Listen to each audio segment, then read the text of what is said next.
We've been looking at the 7 sayings from Jesus from the cross, and what we've looked at is that there is construct and design behind these 7 sayings, and that it would seem that Jesus was well prepared for what would be his last public witness, and that the cross provided the most unusual opportunity and place for his public performance or his public speaking of his last sermon, and that the 7 sayings are largely built upon the first sermon that Jesus gave in the Sermon on the Mount, and the ideas that come from the Sermon on the Mount are found on all 7 sayings that Jesus uses from the cross. And clearly Jesus didn't know exactly how the events were going to transpire. I'm sure the Father hadn't told him that he was going to find a repentant malefactor that would turn to him from the cross. These were things that Jesus saw happen as they happened, but could see the Father's hand in it immediately, and he chose specific words that he had prepared in his mind for a long time. He was ready for this event. And that's very important when we come to this 4th saying, because the 4th saying from the cross is the most powerful saying from the cross, perhaps along with the first saying, Father, forgive them, for they know not what they do. We now enter into the 4th saying, where we're looking specifically at Jesus' relationship with his Father. In the first sayings, we've gone from outside and moved slowly closer and closer and closer into this incredible personal relationship that was taking place on the cross. The first saying revolved around people around the cross that were his enemies. As we said at the beginning, it seemed that the woman stood afar off, the disciples had forsaken him and fled, and his words were directed at those that were so far outside the intimate relationships that he had with people, or he had with his Father. They were said to a Roman soldier, to a centurion, to the soldiers that were there parting his garments and casting lots, and to the Jews. It was a national prayer, like Moses interceded on behalf of the nation, that God would give them space, give them time to repent, that God would relent of the impending judgment as the Father looked down and saw what they were doing to his Son. And Jesus could see, feel the wrath of his Father and pray, Lord, forgive them. Give them time, just like Moses did, just like Daniel did. And then we see that moving closer, we have a former follower of Jesus, and we looked at the thief on the cross as a former disciple who had turned his back to follow King Barabbas, but then at the last moment turned back again to Jesus. And Jesus said, with me you will be in paradise if you can keep with me. And then of course we get ever so close, because we came in the 3rd saying to his closest and most dearest friends and associates in this world, his dear beloved mother and the disciple whom he loved. We don't know what time it was that John moved away from the cross, taking Mary with him. And as those other women would have moved away as well, comforting Mary. And they moved away from the scene of the cross, and darkness descended. It would have probably been sometime just before midday as Mary and John and the other Marys, Salome, moved away. And then all of a sudden, darkness descended on the land. And around the cross there had been taunts and cries and jeers and mocking towards Jesus. But all of a sudden there was a darkness that hadn't been felt for thousands of years.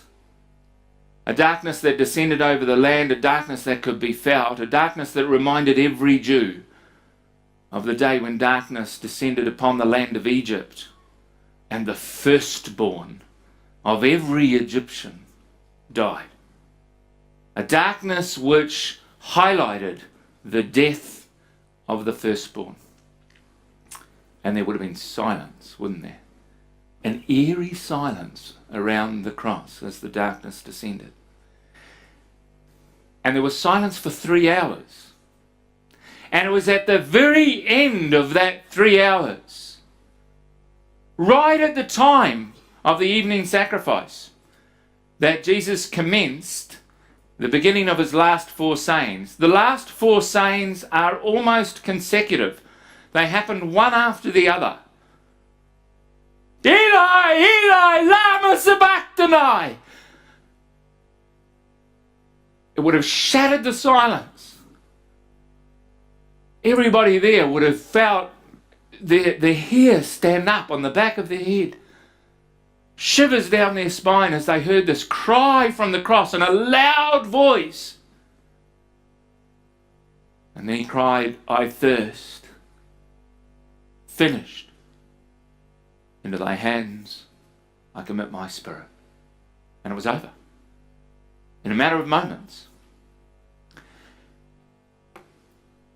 And this saying, I believe, has direct relationship to Jesus and his Father at that time. It was cried out for those around to hear and understand.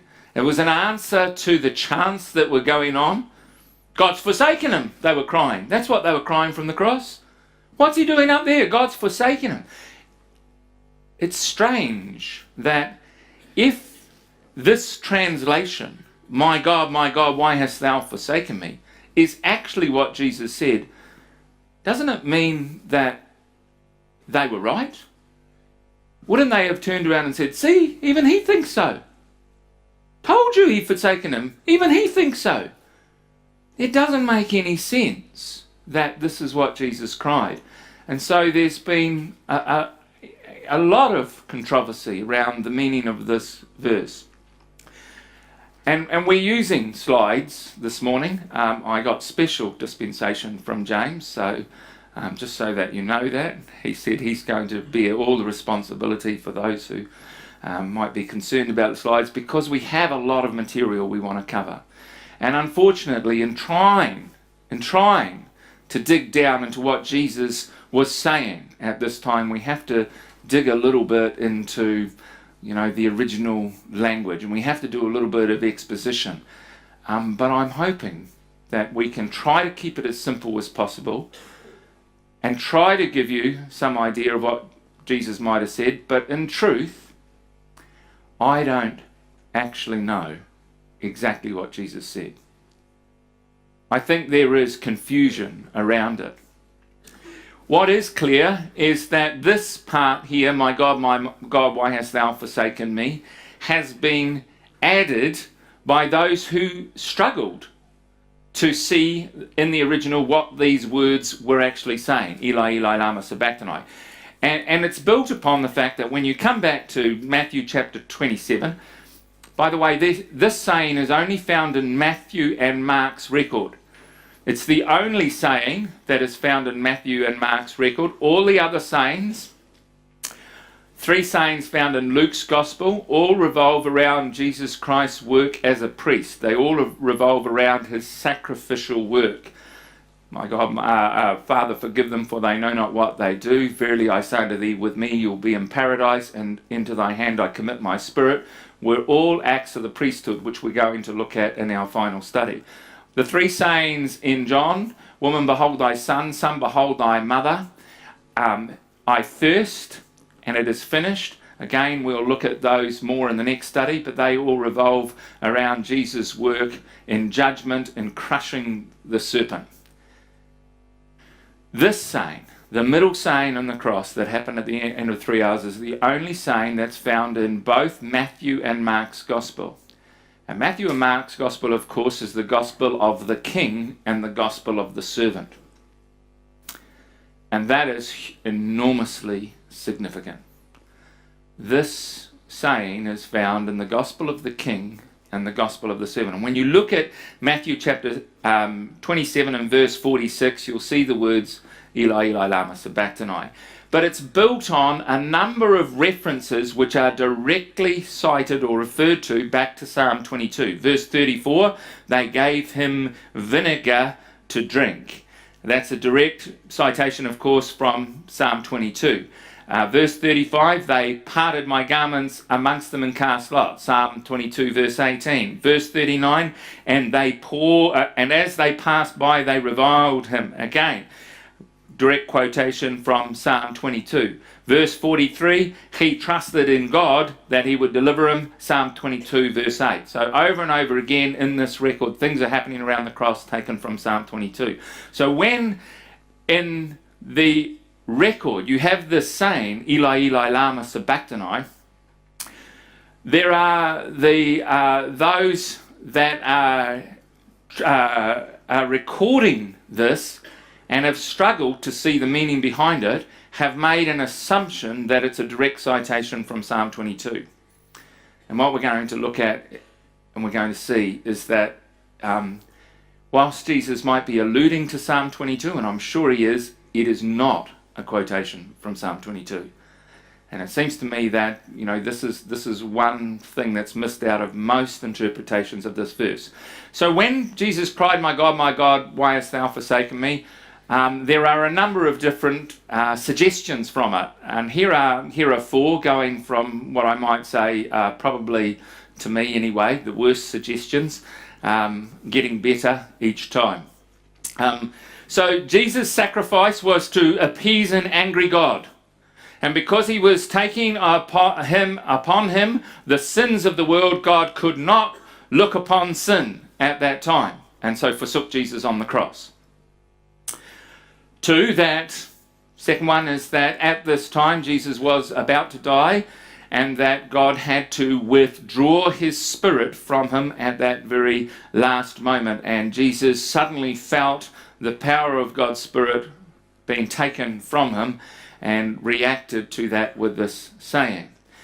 3, that Jesus is not actually quoting Psalm 22, that he is reciting Psalm 22, that he actually went on to recite the entire psalm, starting from my God, why hast thou forsaken me? And when he got down to verse 15 of Psalm 22, he says, I thirst, my tongue cleaveth to the roof of my mouth, I cannot speak, my tongue is dried up like a potsherd.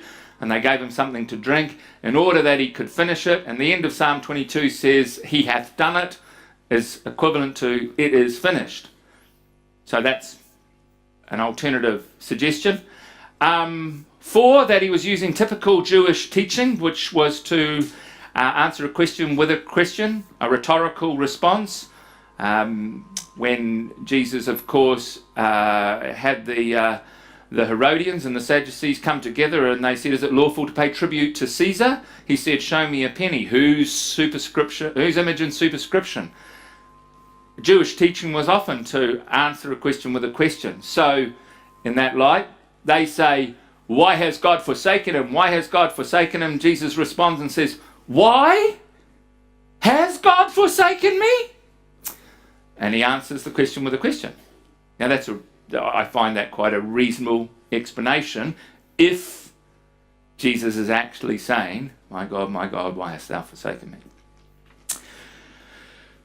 So, one of the things that, before we sort of expound this, is we need to understand that this idea of the word forsaken in Psalm 22, the word ozab, is an idea that the Jews knew. It was a teaching concerning their relationship with God, their covenant relationship with God, that they all fully understood. In fact, this word forsaken or zab in Psalm 22 appears over 200 times in the Old Testament. Over 100 of them directly refer to forsaking God or forsaking his covenant, or God's promise that he will never forsake those people who do not forsake his covenant. The Jews fully understood this concept and this word that's used in Psalm 22 as their covenant relationship that God made with them. So when you go through the Old Testament, you'll see it all the time. And here's a couple of quotes. As I said, there's over 100 of them. I've just picked a couple. Be strong and of good courage, fear not, be not afraid of them. For Yahweh your God is he that doth go with you, and he will not fail you, nor forsake you. same word. 1 Samuel 12 verse 20 and 22. Yet turn not aside from following Yahweh, but serve Yahweh with all your heart, for Yahweh will not forsake his people. Again, 1 Kings chapter 6 verse 12 and 13, concerning this house which thou art building, as God was talking about the building of the temple and his promise to David, he says, if you keep my statutes and my commandments and perform all these things, then at the end of the verse, I will dwell with my people of Israel, and I will not forsake my people of Israel. And then one of the most famous ones, which we know, Psalm 37, where David says, I am old, young, and now I've been old. One of the last words of David, and this have I seen, I have never, ever seen the righteous forsaken. God will never forsake the righteous. It doesn't happen. In contrast, there's lots of quotes which show that God does forsake the wicked. Of Manasseh, king of Judah, hath done these abominations, and because of this I will forsake them. Isaiah 2, therefore thou hast forsaken the people of the house of Jacob, because they be replenished from the east, and bring in soothsayers like the Philistines. So, that was just a quick brief to show that this is a theme running right through the Old Testament, that God forsakes the wicked, God never forsakes the righteous. We often use a phrase like, well, nothing could have prepared him for that moment. You know, like in literature you would say that, you know, that idea, nothing could have prepared me for what was about to happen. And you might think that concerning the cross. But you see, the thing is, Psalm 88 says, from my youth up, I am ready to die. Jesus knew from the very outset, early on in his ministry, what God had planned for him and what it was going to take. He knew he was going to be crucified. He knew the detail of that crucifixion. And one of the things that pained him the most was he knew he was going to be forsaken by his friends. He said to them, all you shall forsake me. He knew that. Everyone, like sheep, gone astray, would turn their back on him. In fact, he said so.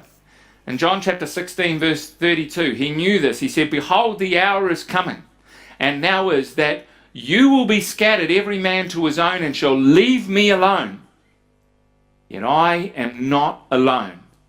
I will not be alone, because the Father is with me. So how was Jesus going to be able to endure such a trial? Psalm 80, of course, talks about the Son of my right hand, whom I have made strong for myself, the branch whom I have made strong. Morning by morning, he wakened him, prepared him for this. When Jesus was in the garden, the full enormity of these events came upon Jesus. The battle was lost in the garden in Genesis, where Adam and Eve failed in their obedience to the will of God and transgressed and were driven from the garden. It was in the garden where the battle commenced again, and the battle was intense, because in the sweat of your brow you shall work all the days of your life. Is it not my will to do the Father's work 24 hours a day, 12 hours a day, Jesus said, in serving and doing the Father's work?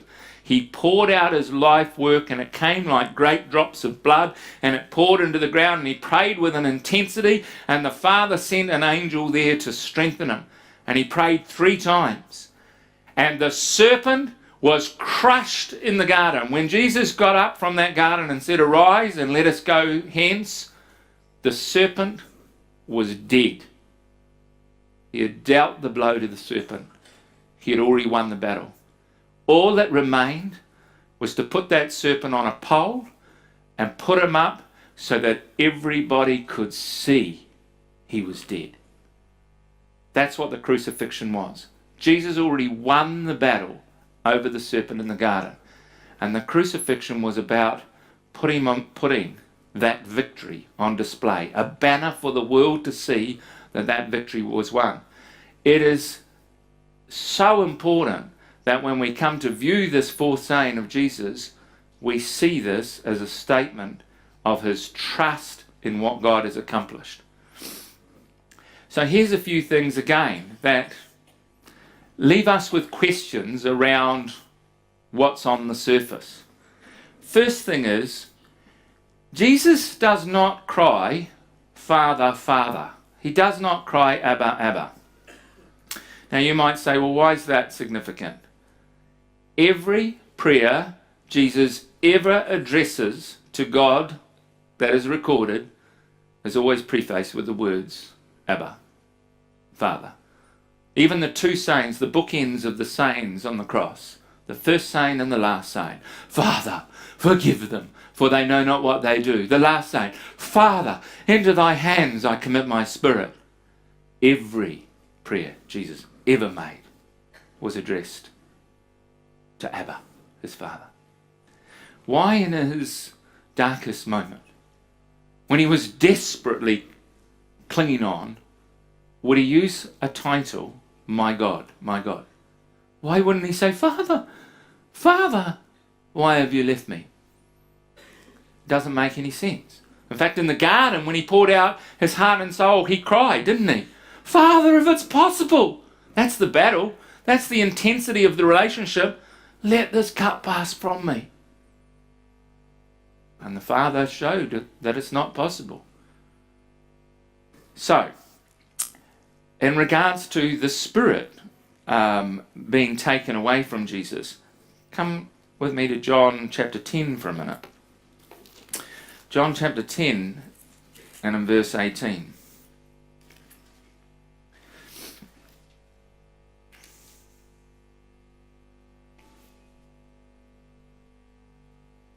Verse 17, therefore doth my Father love me, because I lay down my life, that I might take it again. No man takes it from me. I lay it down of myself, and I have power to lay it down. Now the thing with crucifixion, the art of crucifixion, and the heinous nature of crucifixion was the fact that it was designed to keep people alive as long as possible under the worst suffering. The Romans did not want to see victims die early. They wanted to see them suffer in pain as long as possible. And crucifixion was designed to keep a person alive. When Jesus cried, Father, into thy hands I commend my spirit. And then he gave up the spirit. That was him laying down his life. The Father gave him that gift. The Father, and what a challenge that was. You know, what a challenge it would have been for him. Can you imagine, you know, to be able to let go at any time? But he knew certain things had to happen. He had to endure intense suffering and pain because he knew certain things had to be fulfilled. But the Father gave him power over 12 legions of angels. The Father gave him power to stop that at any time. And it's part of the incredible sacrifice that Jesus had, that he had power over the involuntary things that were happening, or things that ought to have been involuntary to his body. Stephen was full of the Holy Spirit when he looked up to heaven and saw heaven opened. As they were stoning him, he was dying as they were stoning him, full of the Holy Spirit. And then he quoted the first and last sayings of Jesus, which we're going to look at again. And he let go. So it doesn't make sense that God had to suddenly take his spirit away. Oops, he's going to die, I need to take it away right now. He had given him this power to lay down his life. But our most important argument that we want to look at in this is Jesus does not use the same phrase or the same Hebrew that is found in Psalm 22. What he says is different to Psalm 22. Now this is not actually hard to go and find. All you have to do is look at the words Eli, Eli, lama sabachthani, and go back and look at your Strongs, your eSword. Go and look at Psalm 22 and see how similar Eli, Eli, lama sabachthani is to Psalm 22. And it's actually not very similar at all. It's not just the word sabachthani, which is very different. The whole construct of what Jesus said is not the same. So in the original Aramaic, and this is where we're getting a little bit technical, but in the Peshitta and the old Syriac versions, which have Eli, Eli, lama sabachthani, it doesn't add the bit which is to say, my God, why hast thou forsaken me? It just says, Jesus cried this. So it's an interpretation of those that have translated this, that have come along and said, it means this. Must do. He must be referring to Psalms. And as I say, I think the reason they've done that is because what Jesus said is quite confusing. And you can actually see it quite obviously, because if Jesus cried, my God, why did they turn around at the cross and say, oh, he's calling for Elijah? You ever thought about that? Isn't my God the most common word that you could have ever used? How could you confuse that? If he was crying, my God, how would you ever confuse that and saying, oh, I think he's calling for Elijah? Wouldn't it have been obvious? There's something in Jesus' statement that is not sounding like Psalm 22. And they didn't hear it as Psalm 22. So here's our quick little exposition before we get into what we're going to make some suggestions right at the end of what Jesus actually said. But to be truthful, I'm not certain. And I think God's made it like that because I think it's the most powerful saying we could ever look at. And God wants us to spend time thinking about it. Because in looking at this and thinking about it, it's had an enormous effect and power in terms of looking at the sacrifice of Jesus for me. So this is the word taken straight out of Psalm 22. It's the Hebrew word ozab, and it means literally to leave something in the sense of neglect, to fail, to forsake, to leave destitute, to refuse something. Has the idea of leaving something behind. And that's why I've never seen the righteous forsaken, begging for bread. That's Psalm 37. Now, that's the same quote there. Psalm 37 verse 25. I've been young and old and have never seen the righteous forsaken, begging for bread. If you look at your Strong's concordance of the word Jesus used, the suggestion is that he's quoting this word sabachthani, which is a Chaldean word found in Chaldean writings like Ezra and Daniel. And it has the idea to leave, but not in the sense of to leave by forsaking. For instance, it's used 3 times of the stump in Daniel. Leave the stump. What does he mean by that? It means preserve the stump. Chop down the tree, but preserve the stump. Save the stump. Don't chop it off. And that's why some of the translations of this verse, taken from the Syrian version, say things like, my God, for this reason have you spared me. For this day have you saved me. For this have you preserved me. Now there's your 5th interpretation of the translation, and that one I'm a whole lot more comfortable with, because that makes a lot more sense. But I actually don't think that's what Jesus said, because there is by the way, some have suggested that this word sivak, which is a Chaldean based word, is just Jesus using like an alternative word to ozab, meaning the same idea, and it's a translation from the Hebrew into a Chaldean equivalent. Problem is the word ozab translates straight into Chaldean. It's found right through Daniel and Ezra. So the very same word ozab in Psalm 22 is in the Chaldean. Why does he need to change it? So that in itself, just on itself, tells you that Jesus must have been saying something different. Clearly it's not the same word. He chooses a different word. It's not the same. The other suggestion, and I'm not a Hebrew linguist, but I know that there is a very well-known Hebrew linguist in our community, and I haven't really had a full talk to him about this. I hope to talk to him about it, but I understand that he believes this very thing that I'm saying now, but I won't quote it until I've talked to him. But there is some support that I supposedly have from a Hebrew linguist, and that is that the Hebrew word sibach is this word here that Jesus uses, sabachthani, which has the idea of entwine or fold together. And that word is very interesting.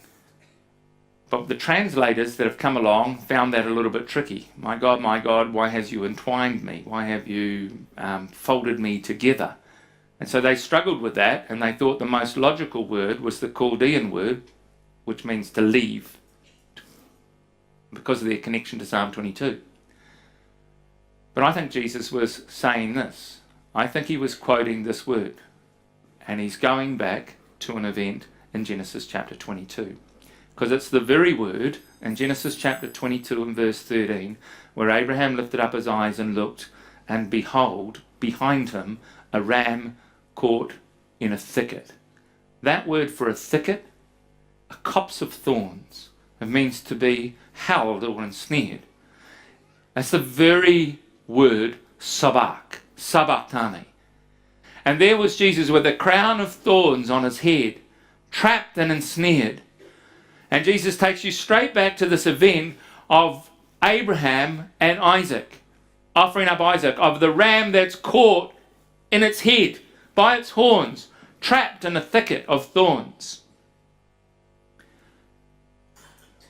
Genesis 22 is incredibly interesting when we compare it, particularly to Psalm 22. Because Genesis 22 uses this phrase, take now your son, Isaac, your only son. Abraham, take now your son, your only son, Isaac, and offer him for an offering. This is the Hebrew word yached. It means to be one, your only one. And of the 12 times that it's used in the Old Testament, 10 of them are used of an only child. And this is the first occasion that it's ever used. And it's 3 times that it's found here in Genesis. Genesis 22 verse 2, verse 12 and verse 16. 3 times over and over again, take now thy son, thine only son. Well, guess what? It's in Psalm 22. It's only found 12 times. And it's in Psalm 22. Take now thine only son. In Psalm 22 and verse 20, it says, and perhaps we can just have a look at Psalm 22. As we look at this.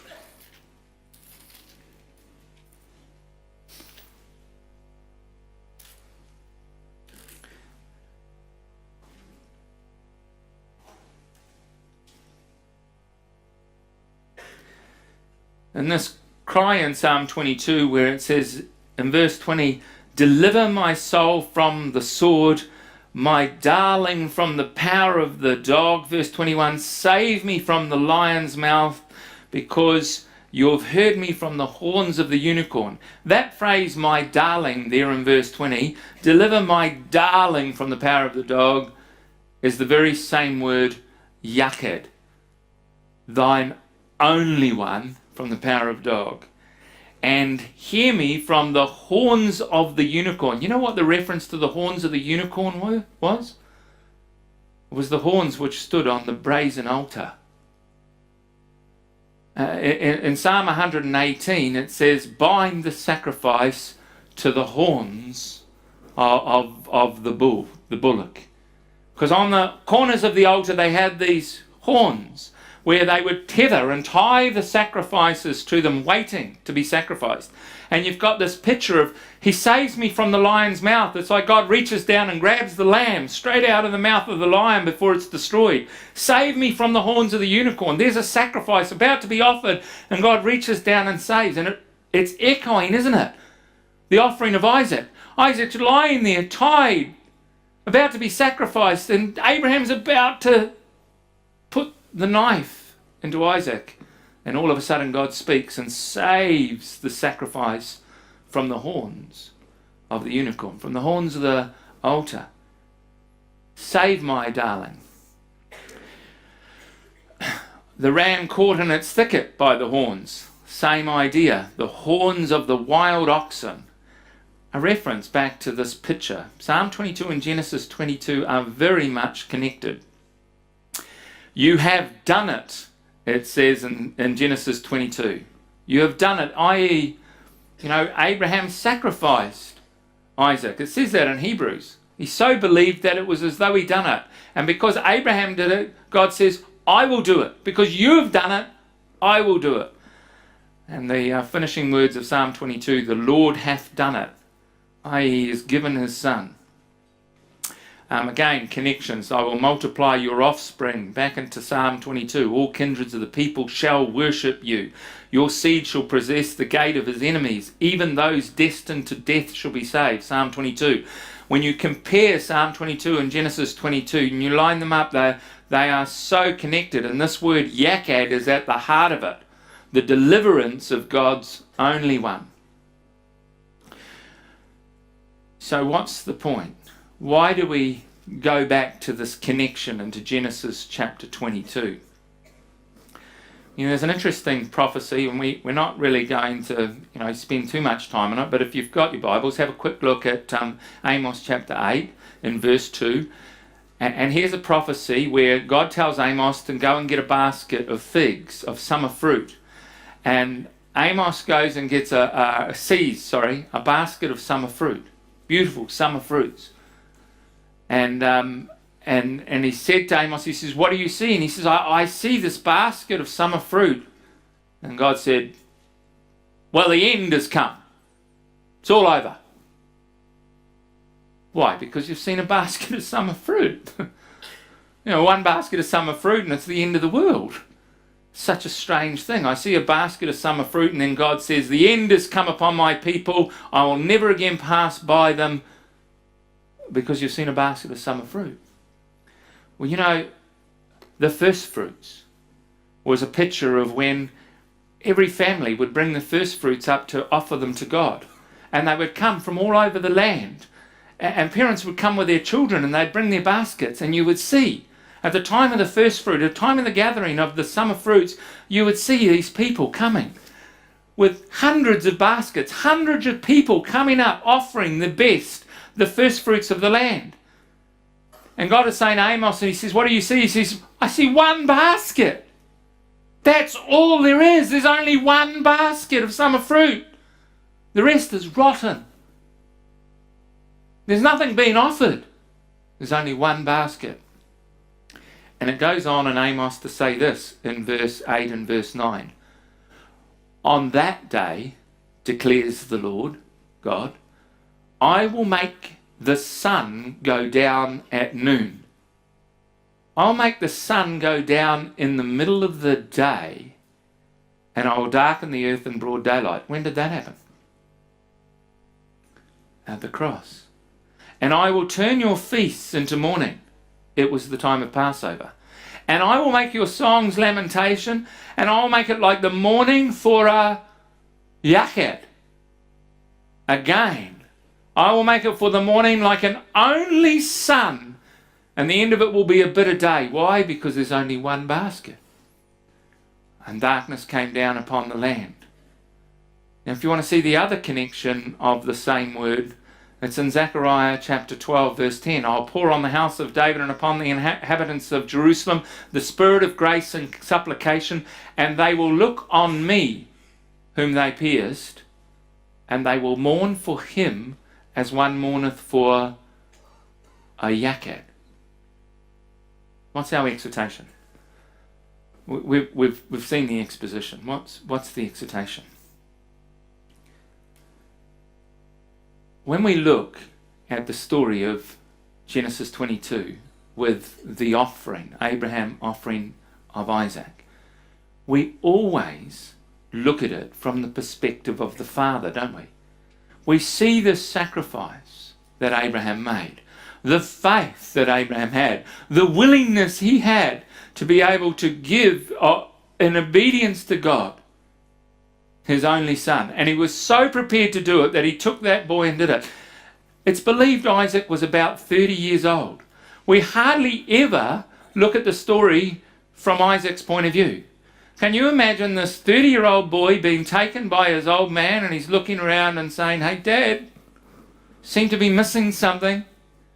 You know, we're going to offer something, and there's no lamb." And Abraham said, "Don't worry, son, God will provide himself a lamb. Just come over here and lie on this rock for a minute while I get these ropes." You know, Isaac would have got it, wouldn't he? He would have seen, and I pretty much tell you what, if that was me, I would have been down that hill and down that mountain like you wouldn't have believed. And there's no way my dad would have been able to catch me, especially not an old man. He could have been trying his best, but he would have never been able to do it. So we look at the sacrifice of Abraham and Isaac, and we see it from the eyes of the father. But 3 times in the Genesis 22 record it says, "And they went together." And they went together on this journey. And when we look at the crucifixion of Jesus, we see the sacrifice through the eyes of the Son. We see what Jesus is giving, and we often miss the power that this was God giving his only begotten Son. What was the Father doing at this time? How was the Father feeling at this time? God so loved the world that he gave his only begotten Son. Imagine his pain and his anguish of having to do this. He wanted to turn away. He would, if it was at all possible that there was another way, he would let this cup pass from his son. You know, Moses cried and he says, "Lord, show me your glory." And you know what God did? He says, "I'll show you my glory, Moses, because I love you. But you can't see me. And so I'm going to come in darkness." And in Exodus chapter 19 and verse 9 it says, "And the Lord said to Moses, I'm coming to you in a thick cloud, in darkness, that the people may hear when I speak to you, and that you might believe." And so God came in thick darkness down to speak with Moses. Elijah wanted to see the glory of the Lord, and he had to hide in a cave, in a rock, for the glory of the Lord to pass by them. In our reading in Psalm chapter 18 it says, "And the cords of death compassed me about, the torrents of destruction assailed me, the cords of Sheol entangled me, the snares of death confronted me, and in my distress I called upon Yahweh and my God, and I cried for help, and from his temple he heard his voice. My cry came into his ears, and he bowed the heavens and came down. He made thick darkness was under his feet." See, I believe during that 3 hours of darkness, brothers and sisters, God hadn't forsaken Jesus. He was there. He made thick darkness his secret place to come down. Do you know that word for the secret place? The very same phrase here, that he made darkness his secret place, is found in Psalm 31. And we already looked at Psalm 31. It's a psalm of the cross. It's the psalm where the last saying of Jesus come from. "Verily I say unto thee, into thy hands I commit my spirit," verse 5. But in verse 20 of Psalm 31 it says, "You will hide them in the secret of your presence from the pride of men." There was the pride of men around the cross. There were the taunts and the hatred. And all of those that loved Jesus had now gone. They walked away. Mary taking John, taking Mary and the other woman, and they left him alone. And everybody was around there taunting, and there was just hatred. So what did God do? He bowed the heavens. He bowed the heavens and came down. He made darkness a secret place, and his glory was right there at the cross. And he was with his son. He was there with him, because it was the Father and Son going together. This was his sacrifice. Jesus didn't cry, my God, why have you left me? Why have you forsaken me?" He was crying out to the people that they might draw their attention back to Genesis 22. He cried, this is the ram, it's caught in the thicket. God hasn't forsaken me, God's here, He's giving me. It's the most beautiful picture of the work of the atonement, of the Father and Son going together. Abraham, of course, would name the place Yahweh Yireh. That is to say, in the mount of Yahweh it shall be seen. And of course, Jesus would say of them, your father Abraham rejoiced to see my day, and he saw it and was glad. In fact, he says, of course, before Abraham was, I am, which perhaps is a little key with the fact that Abraham turned and looked behind him. Because before Abraham was, I am, he looked behind him and he saw the ram caught in the thicket. Because Jesus was the lamb slain from the foundation of the world, the lamb that the Father had prepared right from the start. And of course, the ultimate verses that are used in that reading in Genesis 22, in blessing I will bless thee, and your seed will possess the gate of his enemies.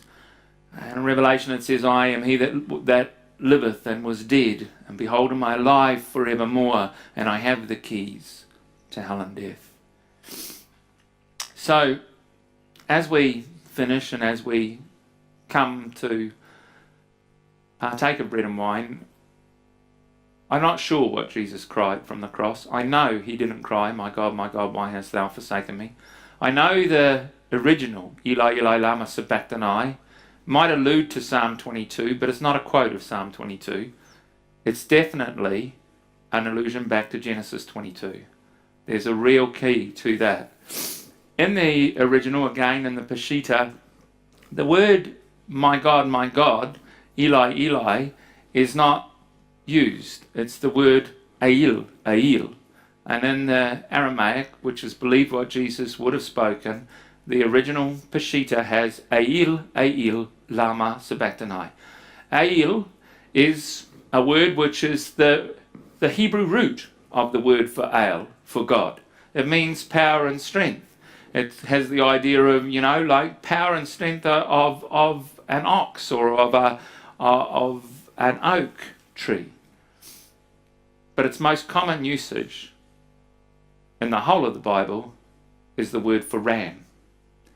And as to say, I'm not a Hebrew linguist, but it actually sounds, the beginning part of Ail sounds closer when you say Elijah than what Ale does. And maybe that's why they heard and they said, oh, he's calling for Elijah. Because in the original, Ail, lama sabachthani was his cry. And I'm going to suggest to you what Jesus cried from the cross was the ram.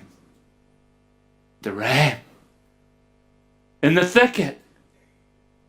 And it answered all the taunts that were there. God's forsaken him? No. This is the Father and Son. This is the lambs that God has prepared, slain from the foundation of the world. It's a difficult saying, but I believe that saying is the most incredible statement of trust that we will ever find. And I think it has such power for us as we come to partake of bread and wine, to see this relationship that Jesus had with his Father, that Jesus rose above all the pain and all the anguish that was there on the cross. And he had this incredible intimate experience with his Father there. And he made this cry from the cross for us to see and to know that this is what God has done. He has not withheld his beloved, his Yakad, his only Son, that you and I might have life.